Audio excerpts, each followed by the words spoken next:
Good evening, Tom, and good evening all else present at the MPA 2010. The MPA has graced Thomas Phipps Jr. with its Sagnac Award, as all here know. But if infinite alternative universes exist, it is a racing certainty that as we speak and smile and joke, George Sagnac is receiving the MPA's Phipps Award in some alternative Long Beach, California. This is a perfect and entirely fitting symmetry to my mind. In the short time available this evening, it is impossible to give justice to the brilliance and breadth of Tom's thinking within the subject which begars us all. So, I will begin by gazing upon three jewels, three ideas, one of which is so commonsensical it hardly seems worthy of comment, and yet most certainly is, and two which left me in what I can only describe as a dazed admiration for his ability to join the dots. Dots left for so long conjoined by all else.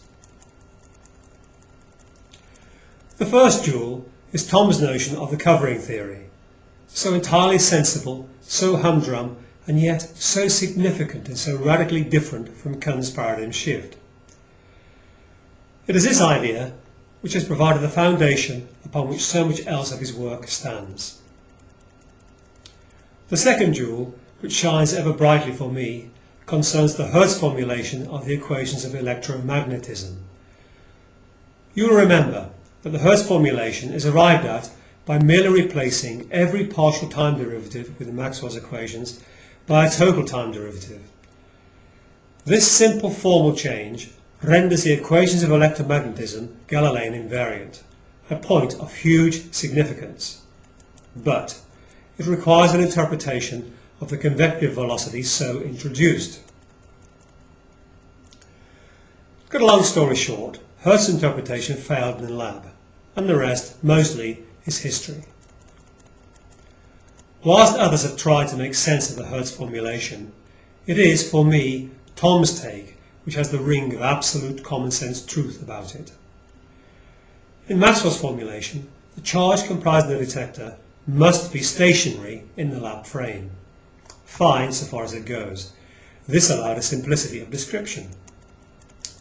But there is no reason on earth why the detector should be so stationary, and all it requires to parameterize any motion assigned to it is a simple velocity.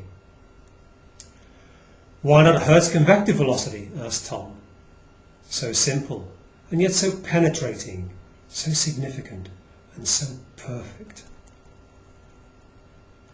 The third jewel, which left me feeling as if I had been shortchanged by my earlier education, is Tom's covering theory for classical and quantum mechanics, which one can so easily imagine may well have things to say about the subatomic world.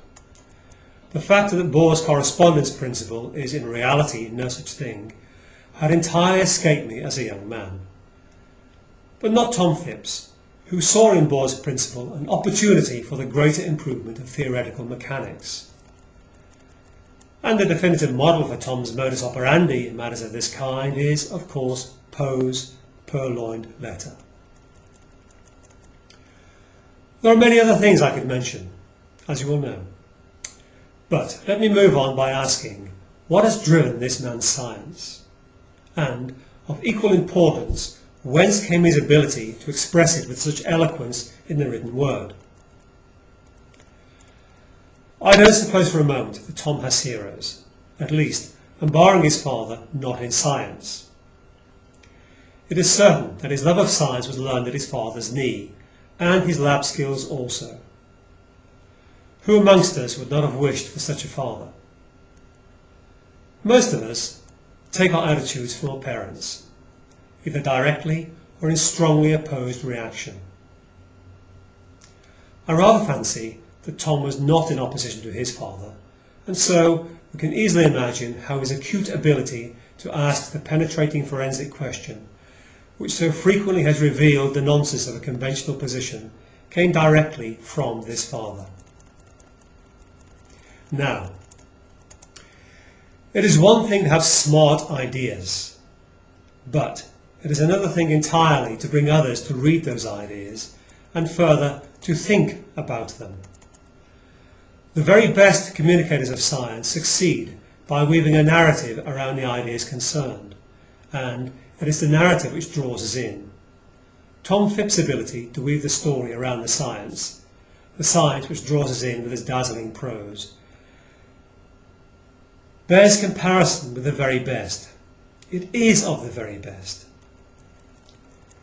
As a personal aside on the qualities of Tom's writing, I might add that one of the small pleasures of my family's life is for a letter from Urbana,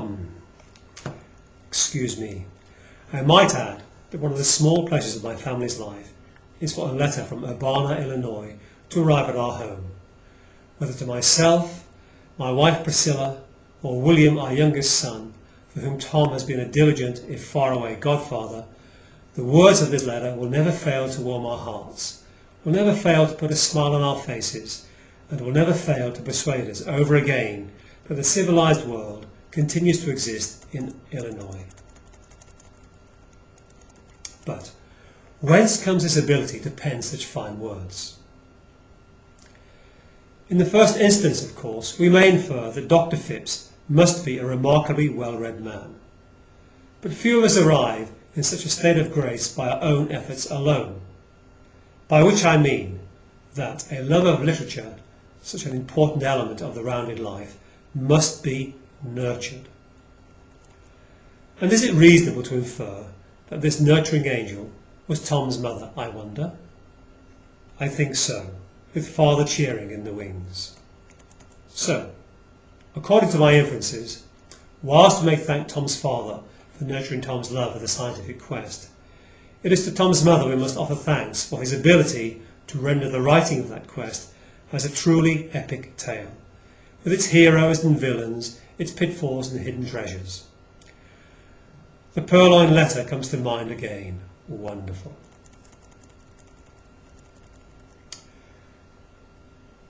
Since I have been given the honour of saying these few words, it is perhaps fitting to round them off by relating to you how Tom and I met. My particular interests are far narrower than Tom's, and lie in the general area of cosmology and astrophysics, subjects which lie at the margins of Tom's major interests. In the context of my story, this is an important detail, for it explains why, even as late as 1987, I had never heard of Dr. Thomas E. Phipps Jr., and he most certainly had never heard of me. But in the late spring of that year, I was attending a small meeting in Paris, arranged by Roy C. Keyes to discuss, as I recall, the redshift problem with Picard, Vigier, Orb, and a few other such dangerous-to-know individuals. Roy turned up with a pile of identical books of science, written by somebody I'd never heard of, and a copy of which he pushed onto each of us, whilst extracting a promise to read the book concerned. I will be honest, I was less than keen. I had endured already enough unsolicited, turgid didactic tomes to render my liberal scientific conscience almost dead. But I promised Roy I would at least open the book, and that is all I intended to do. The book was Heretical Verities, and 5 days later I reached the last page, and the following day I reached for a pen, which action brought me here today. So, let us raise a glass. Tom Phipps. Tom, thank you for so enriching our lives.